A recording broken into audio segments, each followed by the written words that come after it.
Hey y'all, you're listening to Two Wives and a Spark.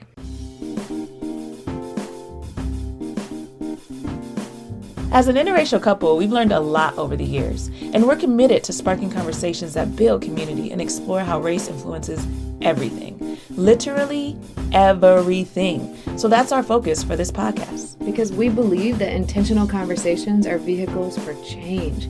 We've seen the power of them in our relationship over the years, and we know that when we really listen to each other and to ourselves, we see the truth in new and revealing ways. I'm Leah. And I'm Rachel. You're listening to Two Wives and a Spark.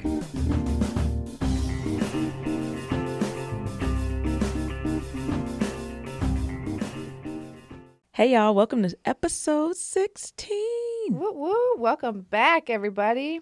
It is so great to be back with you. This is the last episode of the season, actually. Oh my gosh. That seems like that went by fast. We've just been talking and talking and talking. Man, it has really flown by. 8 episodes per season is a good flow for us. It works for us. It's like 2 solid months that span over the course of different times. And yeah, it's been beautiful to hear from y'all, hear your connections, and to keep these conversations going. And it also feels really fitting to close out this chapter as we're entering the very end of a year, you know? That's true. That's a good point. Yeah. Yeah, that's a really good point. And January is going to be a big month for us. So we figured let's big. Just like close out the year so that we can be fully ready for the birth month. Yes, y'all. So this episode is going to be focusing on, and for those of you who are parents, you're probably going to laugh at us, but standing at the door of the unknown is what we titled it, because we're preparing for all the things we don't know yet. Yes. And the reason you're probably going to laugh at that is because you're like, you can only prepare for the things you think you don't know. And then there's another layer of things you don't know. Right. Which is very much so in relationship to all of our conversations, right? There's so much that we think we know that we don't know. And in this season in particular, when we're talking about growth and growing, you can only grow so much at once. That's a fact. Mm-hmm. But also there's a lot of growth coming that you don't see coming. Right. That's like some of the best growth. Yes. As long as you push through it. Yeah. And it's kind of, we talk about how this growth journey and becoming parents and the pregnancy journey has been so kind of metaphorical for us when it comes to doing the work of racial equity and racial justice, and how, you can think you know something and you can do the work, but then there's always something more that you don't know. And there's always some other layer of the conversation that is to be learned. And so it's been cool to really zoom in on parenting, but also to geek out on the side about the parallels to just doing this work in general and doing the work of racial equity, racial justice. Yeah, because oftentimes you figure out what you don't know through exposure. Yes. Right? We're about to be exposed to a whole new way of being in the world, which is becoming parents. Yeah. And that's going to introduce us. We can talk about inequities that exist in a policy or, racial dynamics that we've experienced as an interracial couple. But there's this new layer that we can be as prepared as we know how to be right now. Right. And then when she's born, there's going to be like a new level of preparedness that we can't even begin to think about right now because we don't even know what it is. And I think that might be getting us ready for the next 18 years.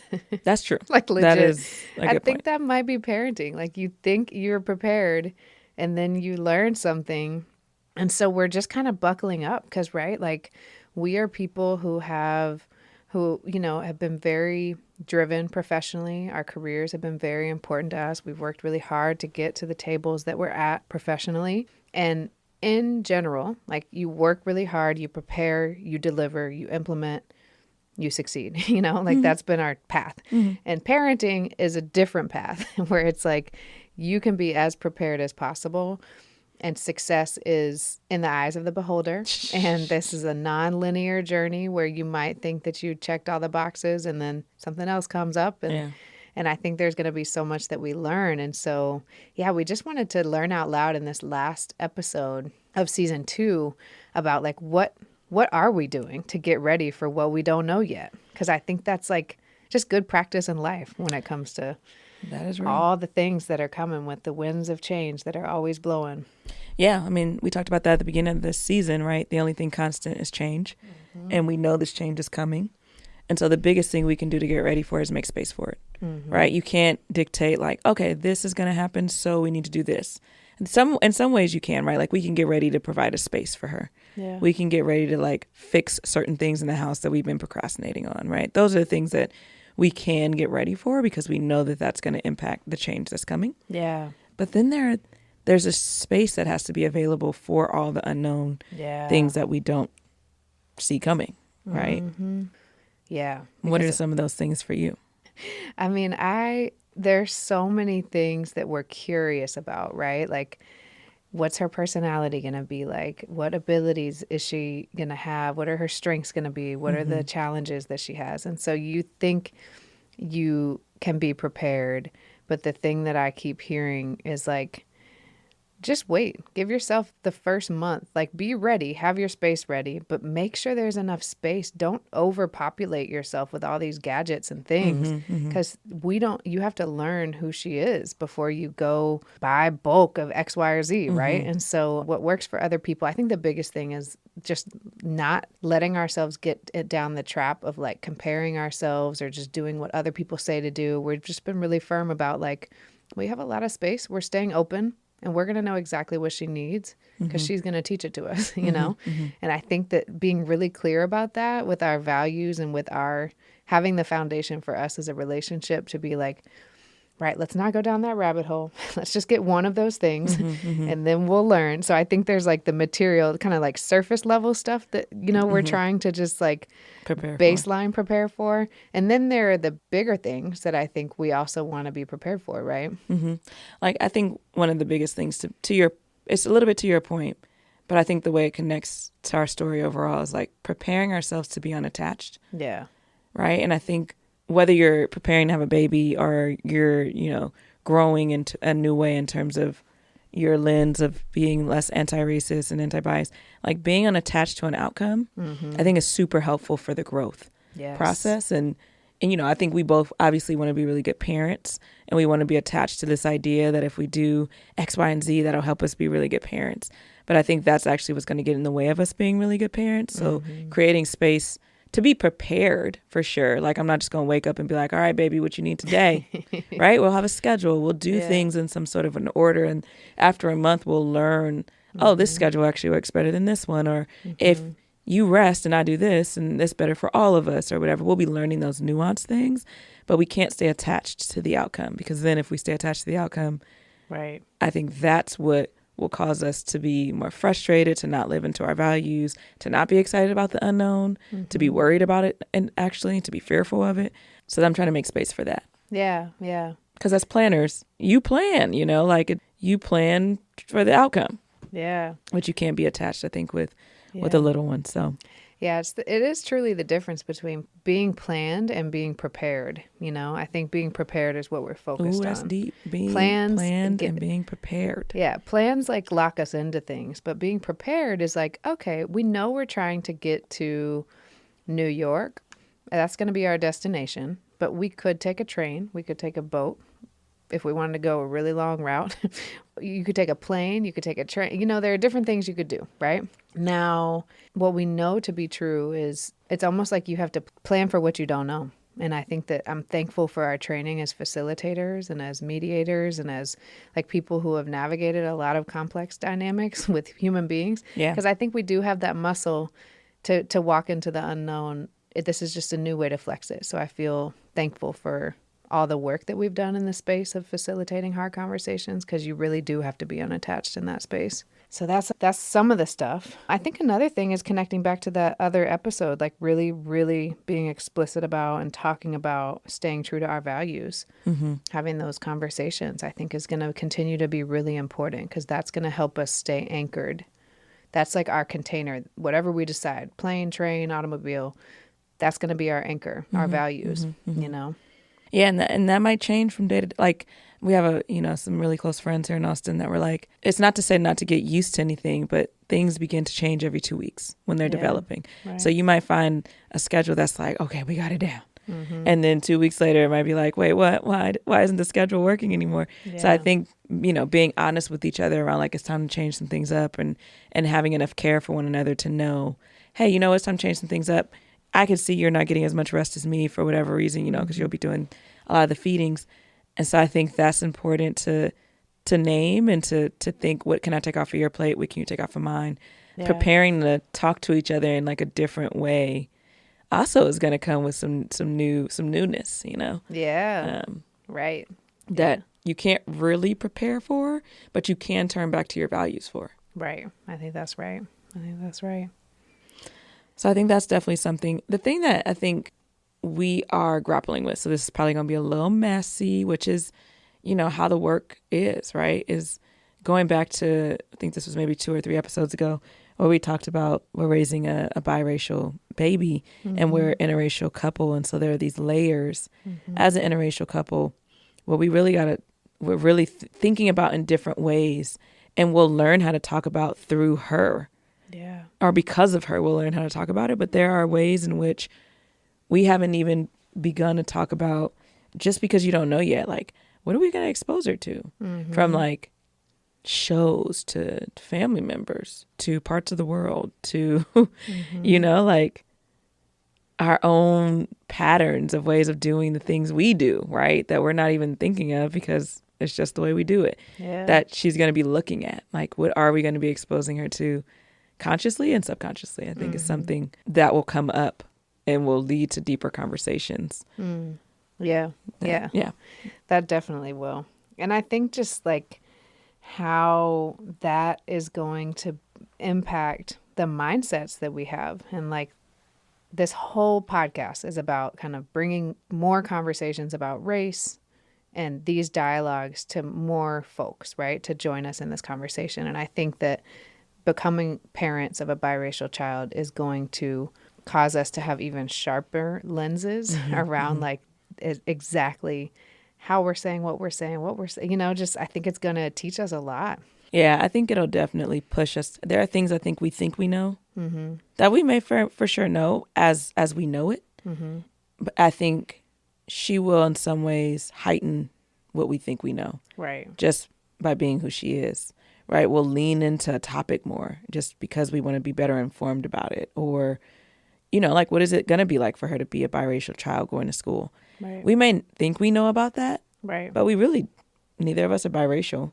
Yeah, we work in the education system, but to like know that on an intimate level, that's something that we're going to be growing into and learning. Yeah. I think more than we do right now. Right. So there's some work that we can do now to get ourselves ready for that. Like you can actually, there are a lot of scholars and articles and books about the biracial experience. Yeah, and so I think now would be a great time for us to start reading up on that and exposing ourselves to folks who have been talking about this for a long time and leading conversations on the biracial experience, because I think it'll help us learn how to empathize.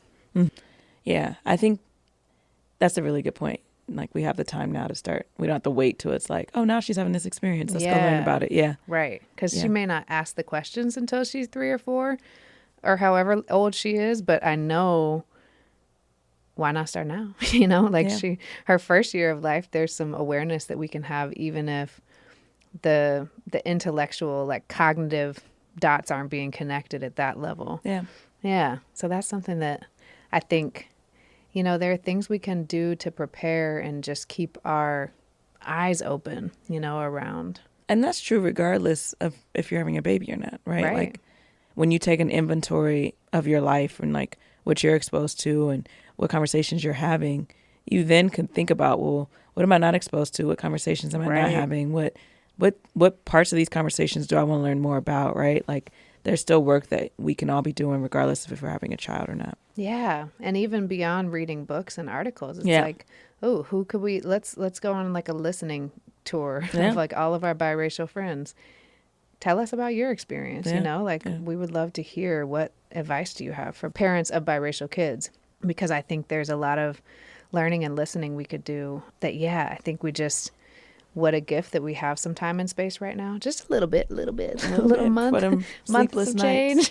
But, we have the year that she's developing throughout that time. So yeah, I think that's one way we can prepare and think about all the interracial layers that are going to come up, and how we may not know exactly what the hurdles or challenges or blind spots are going to be that we have, but we can get ourselves ready for the lay of the land, you know? Mm-hmm, mm-hmm. Yeah, that's a really good point. It makes me think about, even when we're thinking about like her space or what she's exposed to, like even at this young age, like what we put up in her room, like all of that, like what's in there, what's not, what she's seeing on a daily basis, what she isn't seeing on a daily basis, like the little nuances of that too matter.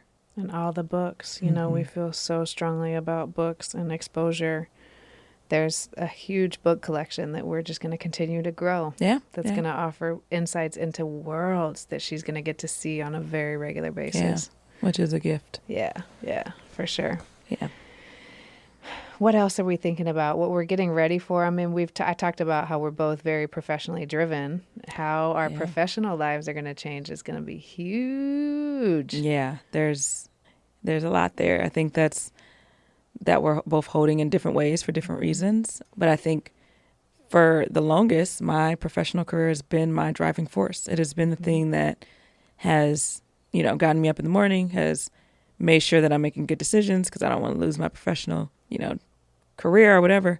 And it's interesting to start feeling that shifting, right? Like my professional career becoming second, third, you know, as my family is like first.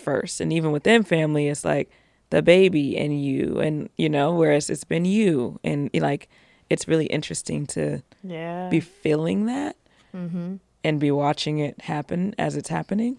So that identity around like, oh, I know I'm good at things because I'm good at this, right? Like that's what's giving me my self-confidence. So to be going into a world where it's like, you might be good at some parenting stuff and you might suck at some stuff that you're going to have to build muscle around is scary as hell, right? Like, and it's like joyful and rejuvenating and all of that too. But it's also like, oh, there's going to be like a daily thing that I'm probably not going to be good at immediately. And that's going to be humbling if I'm being honest, right? Like, it's going to be humbling. So I'm going to need to listen to this to remind myself that it's supposed to be humbling because I'm probably going to be like, why is it so hard? Because I'm also going to be sleep deprived. Yeah. Unless, you know, she's a great sleeper, which let's put that out there and manifest that. Every parent is laughing, but that's okay.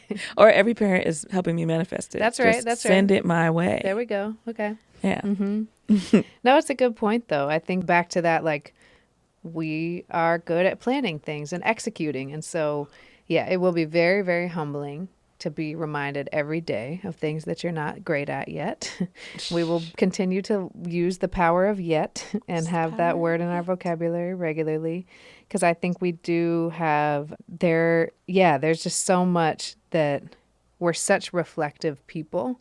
It'll be interesting to see how sleep deprivation impacts our ability to be self-reflective. We should record an episode right in the middle and be like, let's see if we are as reflective as we used to be when we got more sleep. Sounds like a good research project. But you know, it is. We're very career-driven women, and so it's an identity shift. It is. It's like, yes, you know, we joke and laugh about, you know, of course we're not going to sleep. Like, we get it.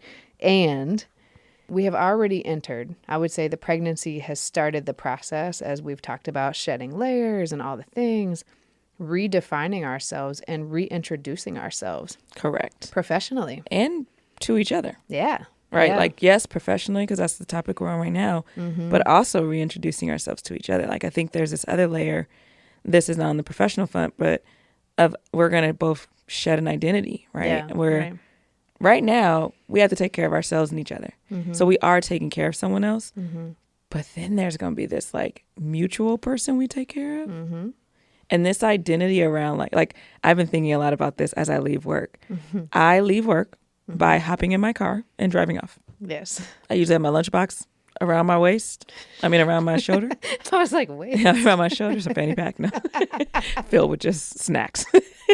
Walk around eating snacks all day around my shoulder. And swoop it off as I get in the driver's seat. I don't even open the passenger side. I get in the driver's seat, pull it off, throw it in the passenger seat, and drive off. I have seen moms at my school who have wagons with the stuff that their kids want to take home that they need to take. And every day when I drive off, I count the days down. Like this time is about to change, right? Like that piece too is going to change my, like, our personal front, but even professionally, like what you then have the capacity time wise. Yeah. Like time there's other change. monster of eating time that comes. Like not the baby, but like getting yourself ready, getting the baby ready. My friends have been making fun of me, like, because I like to moisturize, and they're like, "Oh, good luck." You have the luxury of putting on lotion in the morning. And they're like, "Oh, that's nice. That's sweet. That's so sweet. cute. Bless her heart." Yeah. No, it is. Time is going to be a new construct that we work with, and it's going to be a construct as in like it will, just little things are going to add up. And so I think helping ourselves now get ready for like, okay, how do we get our space ready, our mindsets ready so that we're not thrown off? I think the thing about so much of life and big changes is they get a lot harder when we're thrown off by them, when we're not expecting them. So the more we can talk through, like, what's going to be hard, what's going to be challenging, what don't we know, what might we think we know, what might we not know. We're doing all this to practice, like, how can we stay ready, so that we actually can stay in the game and be our best for each other, like the best version of ourselves as possible at that state that we're at, and I think that it will involve a lot of redefining. Like this journey is, our independence will be really different. Everything will be really different. And I think also just our association with time and space is going to change. Yeah, it makes me also wonder, and we haven't talked about this yet, but it's coming up for me right now, so I'm going to say it. It might not be a full thought yet, but it's what's coming up for me, is like, how will our cultural differences show up in that? Like, how will your whiteness show up in that? How will my blackness show up in that? And how will we start talking about that? Yeah. Like, especially if we're sleep deprived and like won't have the privilege of time to sit and reflect in the same way that we do now. Right. Like you can't actually, there are certain things you can start to prepare for by thinking about it. That's an action, right? But there are other things that like you can't really begin to understand and prepare for until you're in it. Okay. So I wonder how just our ways of being and who we are in our skin will show up as we're navigating raising this human being. Totally. Yeah. That part is like something else we have to get ready for. Like, what structure will we have? Will we just make sure we always have a walk so there's space to talk about that? You know what I mean? Yeah, that's a really good idea. Yeah. I mean, we'll definitely go on walks every day. So I think that'll be good to start to practice. Like, let's ask ourselves the same question every week so we're not forgetting or something. Yeah, because I think there are going to be parts of our society that show up that we haven't seen for a while because of the bubble we've created in our friendship. Like, we know they exist. Right. We're very aware that bigotry and racism still exist. But I think it hasn't been in our direct personal view for a while. And some of the things that I wonder about, especially with thinking about our baby, is like, are people going to wonder if I carried? Are people going to be like, oh, are you the mom? Are you the nanny? Are you these questions that are like going to be gut hits, but are going to showcase the work that the world still has to do, and how we navigate that and how we talk about that is going to also be something that's new in our relationship to this child. Absolutely. Almost preparing for microaggressions. Oh, yeah. Which sucks, but like, how do you get your protective gear, like the armor, I guess? It's so sad, but how do you get ready for some ignorant and naive statements? Because we know every same-sex couple has had horror stories in this regard. We've heard the horror stories, right? And we've heard the interracial stories. And so the compound effect of interracial and same-sex brings a lot of questions for the average person at Target or whatever. Right. And so how do we get ourselves ready for that? Just so that at least, you can't, it may sound like we're overthinking this, but it's actually stuff that we need to be talking about now, because I would hate for us to get in the moment and be like, what do we do? Which is probably going to, I think the reason I'm even bringing it up is because like that's how stuff works. Right. Like, either when you sit down and explain to a young Black child, like, when you're stopped by the police, how to act, or if you hear the N-word, this might happen or whatever. Like, you can kind of begin to prepare for things, but then you aren't prepared until it happens. Does that make sense? Right. And I think those are some of the conversations that we're having right now. Like, Yeah. being aware that that might be an experience we have. Right. Because we're not a same race couple or, you know, a heterosexual couple. We're going to probably be asked some things, or some things are going to probably be said to us that we aren't prepared for. Right. But again, I think it goes back to having some systems in place to be able to let that land somewhere. So it's not killing our joy and moment with our baby. Yes. Right? Like, so it doesn't become this big thing that's growing and developing because we don't know how to talk about it, or because we weren't ready to talk about it, or whatever. So that's some of the unknown that I think there's some space, at least in my world, being made, that I'm making for our family, being made so that when it happens, and this is where I think I have a muscle that's been exercised for years, being a Black woman in America, right? Is you always leave some space for some shit. And then if no shit happens, then you get to go get some ice cream or some shit. You know, like, you get to think about something different. Like, oh, okay, I need to go get some new boots, right? Like, you then have room for other things to fill that space. But the chances of it not being filled are slim. And this is why this work matters, right? And so, like, when we're thinking about that for our family, there's space that I think that I'm probably holding and not necessarily telling you because I'm just so used to it of being, that's a space that you don't put anything in until something gets into it, and then you navigate it. Yeah. I think we're going to learn that in a new way.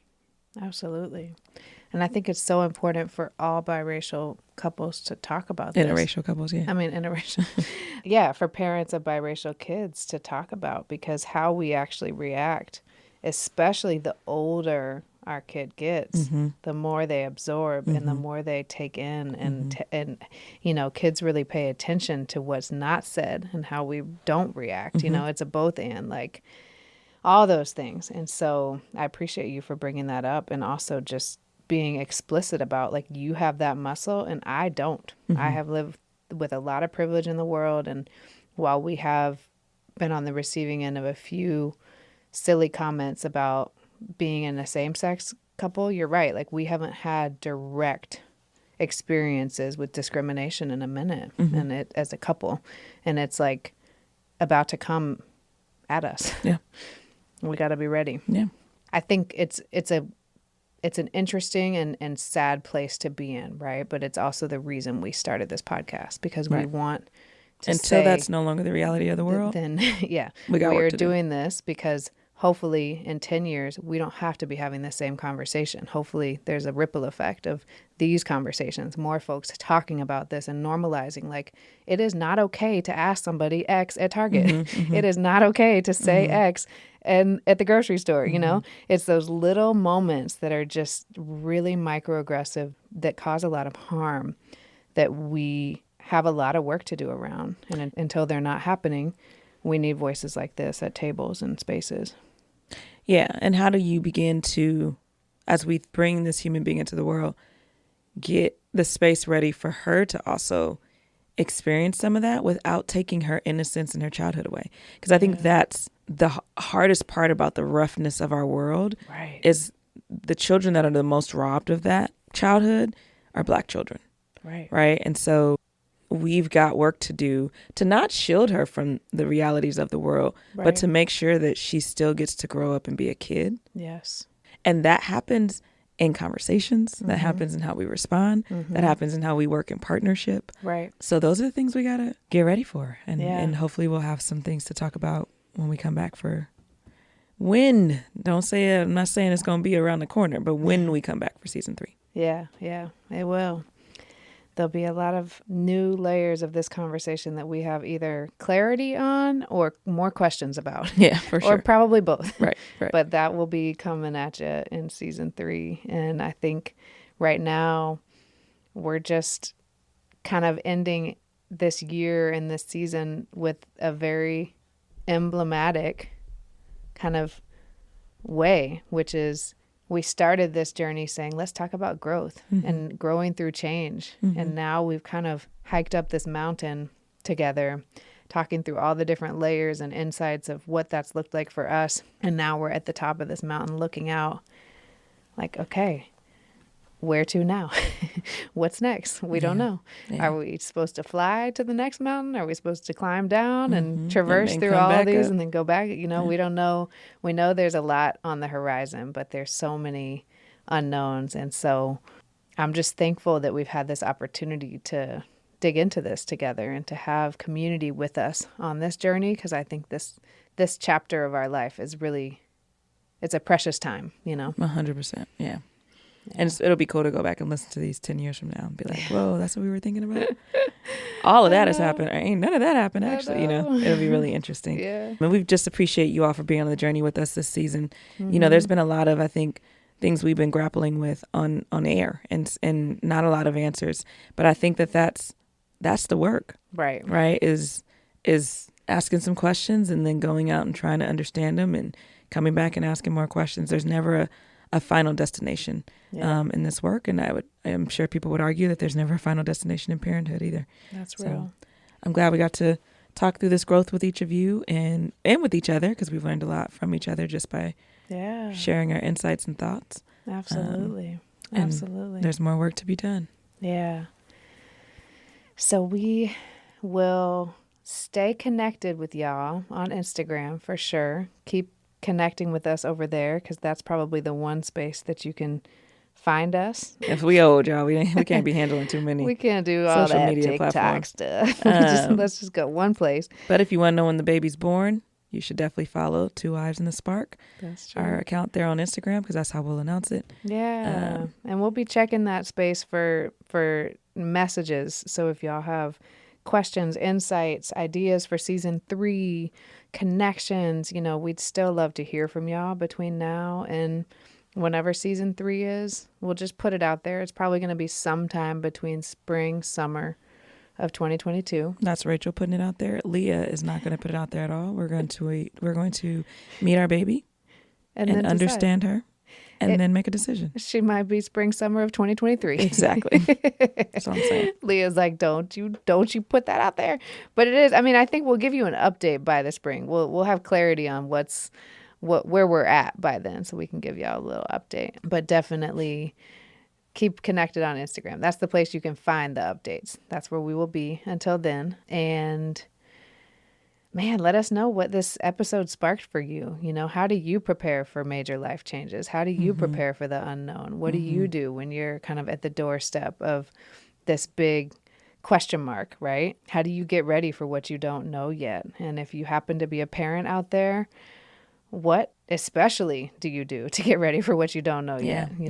Any words of wisdom, any mantras that help you travel down the path of unknown? Any special pillows that you're using for a better night's sleep? That's what I want to know. Oh, goodness. Yeah, it's going to be a journey, y'all. But we are so thankful to be on this journey with y'all and to have you in our corner. And we look forward to staying connected. Yes, yes. Until next season, whenever that may be, we are sending y'all love and light. And lots of joy for this holiday season. We hope you continue to stay safe and warm and connected during these beautiful last few weeks of 2021. Hope you find some rejuvenation as you enter 2022 and you start this new year that's right around the corner. Hope that it starts off really beautifully for you. From our family to yours, have a good rest of the year. All right, y'all.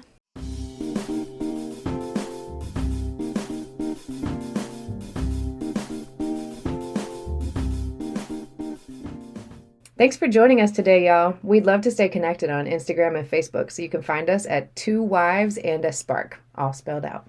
If you enjoyed today's episode, share it with a friend so we can keep the sparks of connection going.